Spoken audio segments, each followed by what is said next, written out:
Now we're going to do chapter 12. I'm actually going to do the first three sections in this one video. It's kind of short, you'll see. Anyway, I want to start with a story. There once was a boy named Carl, and when he was in elementary school, I don't know, fifth grade or something, I'm not sure exactly what grade, his teacher came up with an assignment for the class, and the teacher wanted them to add up all the numbers from 1 to 100. Now, I don't know if the teacher wanted to improve their skills or just keep them busy or whatever, but that was the assignment.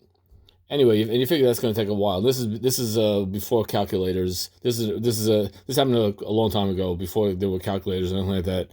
They just had to do it by hand. So the teacher figured it would keep them busy for a while. I'm not sure how long it would take. I don't know how long would it take. How long would it take you to add up all the numbers from 1 to 100 without a calculator? It would take a while. Anyway, Carl raised his hand, and after practically when the teacher finished asking the question, and immediately said the answer was 5,050, which was the correct answer. But he got it in a split second. How did he get it so fast? How did he get the answer in a split second? Well, the teacher made the natural assumption any teacher would make.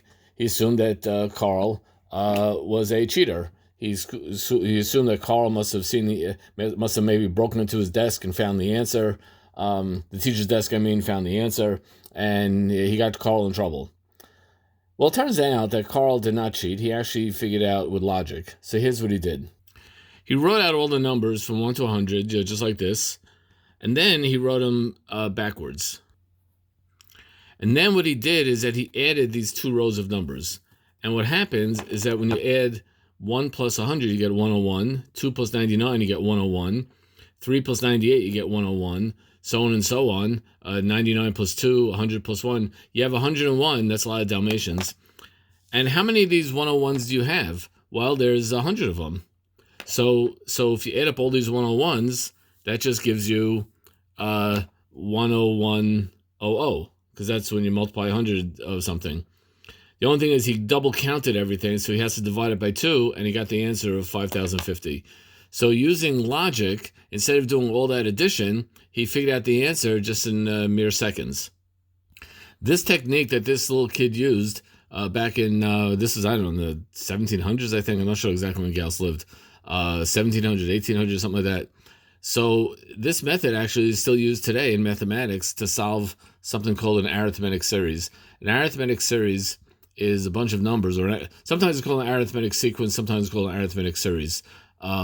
When you have commas like this, it's a sequence. When you have pluses, it's a series. Otherwise, it's kind of the same thing.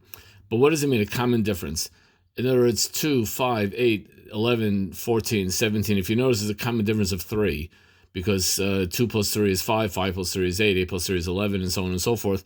So the D equals 3. The common difference in this example is 3. Here we have 4, 2, 0, negative 2, negative 4, negatives. Oh, that should be a 6. Negative 6. Now it's Hagrid sized. So the D, the common difference is negative 2, because I add negative 2 to each term. By the way, what would D be for this up here? D would be 1, because I'm adding 1 to get for the next term. Because 1 plus 1 is 2, 2 plus 1 is 3, 3 plus 1 is 4, and so on and so forth. And this is called an arithmetic sequence. Now I want to look at something completely different, similar but different. Suppose I wanted to add up 1 plus a half plus a fourth plus an eighth plus a 16th, and just ... keep going forever. What would that equal? Well, what I'm going to do is I'm going to take this whole sum here, I'm going to call it M. And now I'm going to double it. I'm going to multiply M by 2. So I'm going to multiply this series by 2. So 1 times 2 is 2. A half times 2 is 1. A fourth times 2 is a half. 2 times an eighth is a fourth. 2 times a 16th is an eighth, and so on and so forth. And now what I'm going to do is I'm going to not add, but I'm going to subtract the top from the bottom. When I do that, everything cancels. Boing, boing, boing, boing, boing. Everything cancels out. The only thing I'm left with is just that 2. So, and 2m minus 1m is 1m. So m equals 2, which means the sum of this original series of numbers is 2. So 1 plus a half plus a quarter plus an eighth plus a 16th, that adds up to 2. Now this type of series is called a geometric series because there's a ratio. there's a common ratio, not a common difference, but a common ratio. There's, if you notice, 3, 6, 12, 24, 48. I keep on doubling. So the ratio is 2 because I multiply each number by 2 to get to the next number. 3 times 2 is 6. 6 times 2 is 12. 12 times 2 is 24. Here, 162, negative 54, 18, negative 6, 2, ...